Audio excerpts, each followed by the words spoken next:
ازيكم يا حبايبي، عاملين ايه؟ يا رب تكونوا بخير. النهارده هعمل معاكم كب كيك فانيليا كده جميل جدا. مكوناته بسيطه وجميله. اول حاجه معانا بيضتين كده بدرجه حراره الغرفه، ونص معلقه صغيره من الفانيليا، ومعلقه كبيره من الخل. ونبدا بقى نضرب معانا اهم حاجه كل الحاجات دي كويس مع بعضيها لما تطلع رغاوي كده.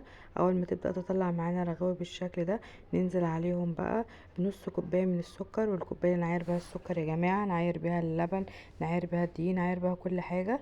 خلاص كده نفضل نقلب فيها. اهم حاجه يا جماعه نقلب فيها كتير جدا. لما تتقل معانا وقوامها يتقل بالشكل ده، نبدا ننزل عليها بقى بنص مع كوبايه من الزيت، ونفضل نقلبهم كده. وبعد ما معاهم كده نحط كوبايه من اللبن، ونقلبهم بقى تقليبه خفيفه كده. نبدا نحضر بقى معانا المكونات الجافه. معانا كوبايه من الدقيق، وعليها نص معلقه صغيره من الملح او ذره من الملح كده، ومعاهم 2 معلقه من النشا، ومعلقه كبيره من البيكنج باودر. نبدا بقى ندخل معانا كل الحاجات دي بالشكل ده. لو نخلناها كذا مره يبقى احسن.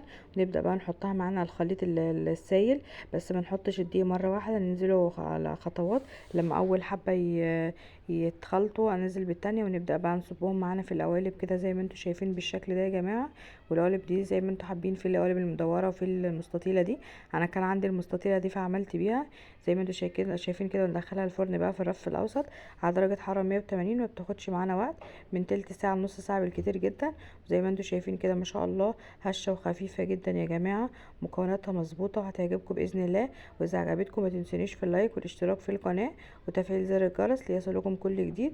زي ما انتم شايفين كده معايا ما شاء الله هشه وخفيفه ازاي. السلام عليكم ورحمه الله.